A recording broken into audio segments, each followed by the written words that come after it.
بسم اللہ الرحمن الرحیم. جناب ڈاکٹر اسفندیار خان صاحب, چودھری ریاض گجر صاحب, ارشد خان, شاہد خٹک صاحب, سعید جان مروت صاحب, گرینڈ ہیلتھ الائنس کی دیگر قائدین, ہمارے جی یو آئی کے ایم این اے صاحب آغا محمود شاہ صاحب, ٹی ایم ایل این کے سابق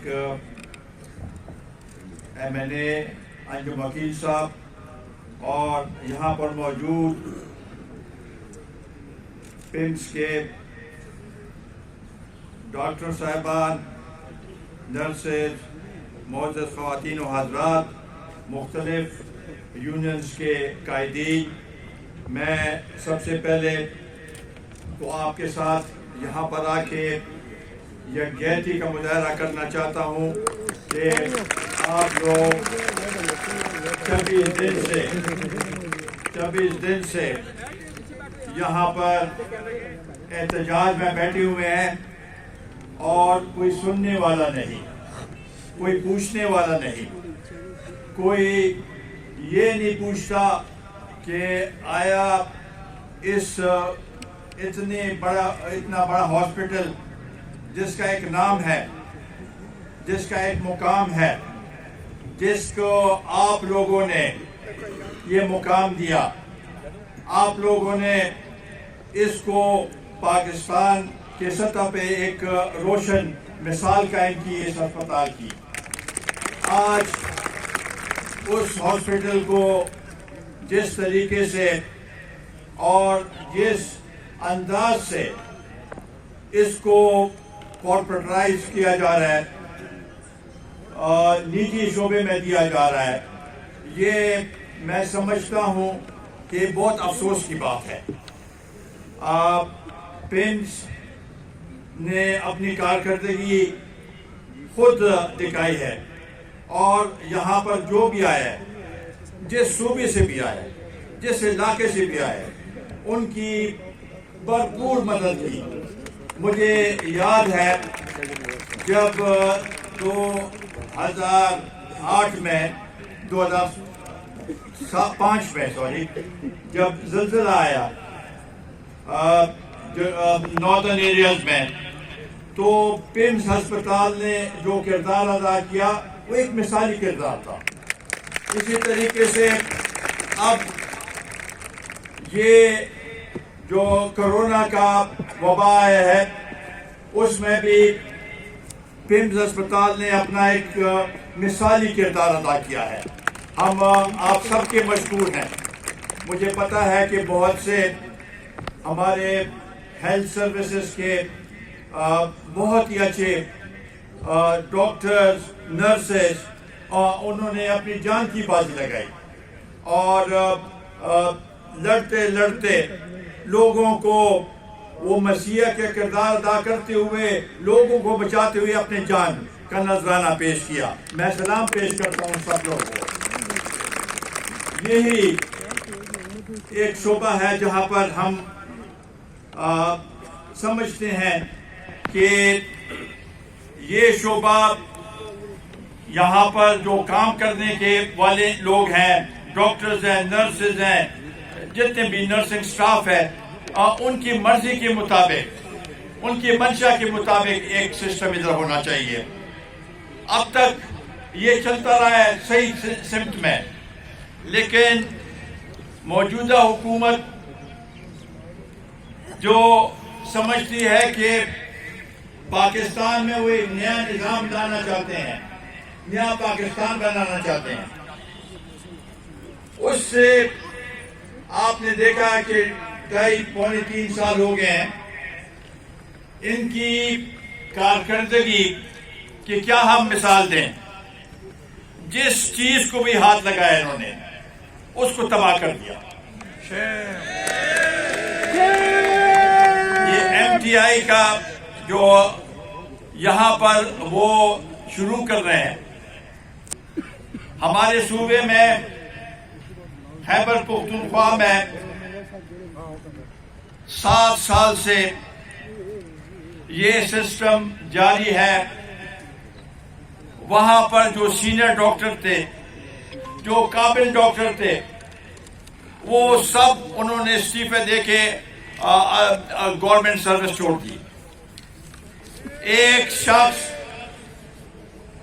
امریکہ سے ریموٹ کنٹرول کے ذریعے وہاں کے سب سے بڑے اسپتال کو چلا رہا ہے. کیسے چلا سکتا ہے؟ وہ اس کو یہ ڈیوٹی اس لیے دی گئی ہے کہ وہ عمران خان کا رشتہ دار ہے.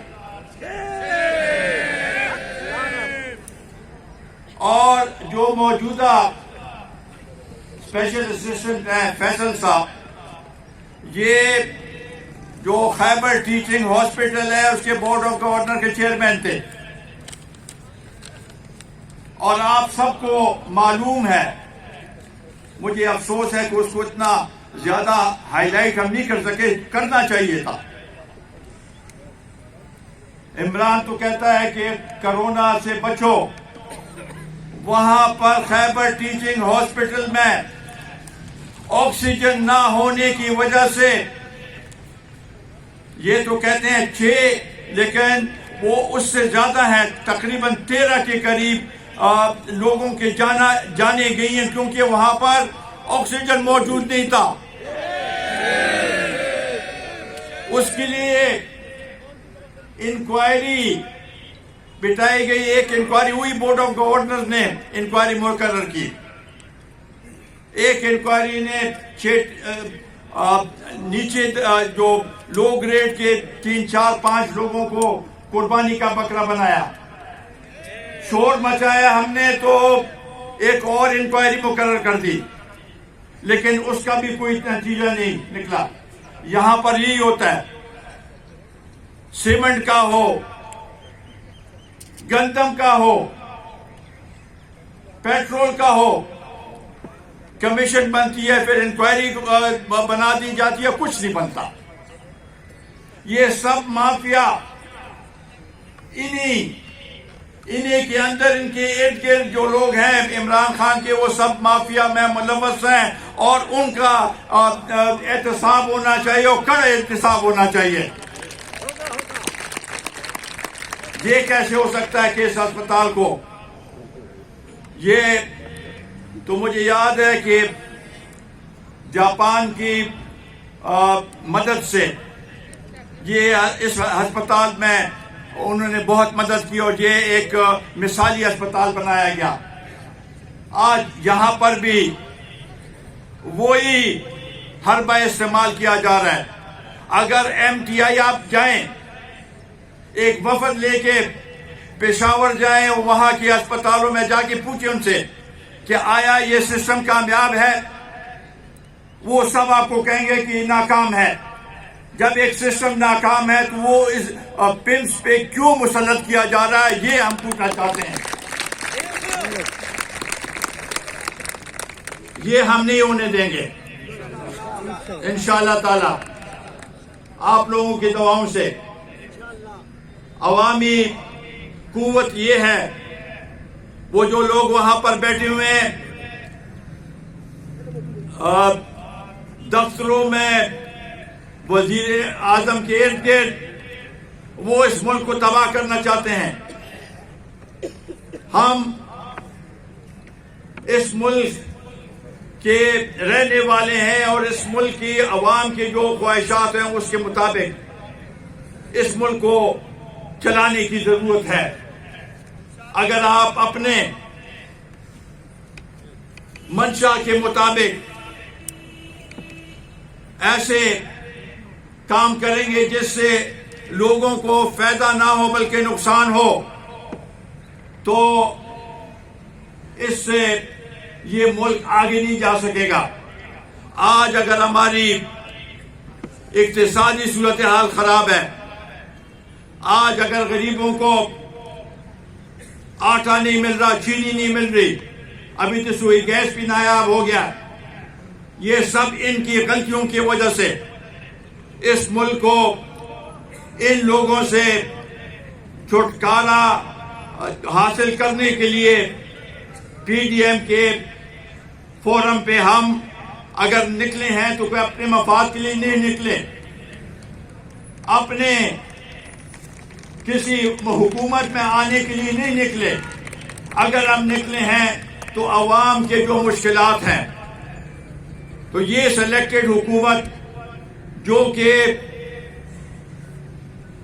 لائی گئی ہے، جو کہ سلیکٹ کی گئی ہے، جو کہ اس کے مستحق نہیں تھے، اور وہ ان 2.5 سالوں نے ثابت کر دیا کہ عمران نیازی اور اس کے ارد گرد جو لوگ ہیں وہ اس ملک کو چلانے کے قابل نہیں ہے، اور ان کو جانا پڑے گا، اس ملک کو اس اقتدار کو چھوڑنا پڑے گا.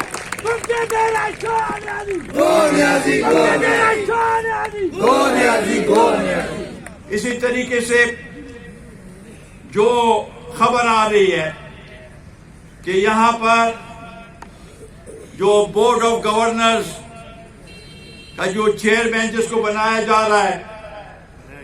بنایا گیا ہے وہ بھی اس کا ایک خاص شخص ہے. ایسے لوگوں کو، من پسند لوگوں کو مسلط کرنا، میں سمجھتا ہوں یہ قوم کے ساتھ ناانصافی ہے. اس ہاسپٹل میں ہم رہے ہیں زیر علاج. میرا بیٹا 2008 میں دھماکے میں زخمی ہوا اور اسی ہاسپٹل میں وہ زیر علاج رہا ہے، اور میں مشکور ہوں ڈاکٹرز کا، ان نرسز کا، ان پیرامیڈکس کا جنہوں نے اس کی خدمت کی. لہذا یہ وابستگی ہماری قائم و دائم ہے، اور انشاءاللہ تعالی ہر ایک فورم پہ آپ کی آواز ہماری آواز ہوگی. آپ کے جو مطالبے ہیں ہمارے مطالبے ہیں، اور ہم اب سے کہتے ہیں کہ MTI ہمیں نامنظور ہے. میں آخر میں آپ سب کا، خاص کر ڈاکٹر اسفندیار صاحب کی سربراہی میں جو الائنس بنی ہے، ان سب کا مشکور ہوں کہ انہوں نے مجھے دعوت دی، اور آج ہم سب مل کے انشاءاللہ تعالی اس ملک کے اور اس ملک کے جو صورتحال خراب بگڑتی ہوئی صورتحال کو واپس ٹھیک کرنے کے لیے ہم یہ چاہتے ہیں کہ ملک میں دوبارہ منصفانہ الیکشن ہو، اور جو جیتے وہ آئے اور اس ملک کو سنوارے، کیونکہ عمران خان کی یہ بس کی بات نہیں، نہ اس کی ٹیم کی یہ بس کی بات ہے، اور انشاءاللہ تعالی یہ ہو کے رہے گا. زندہ باد.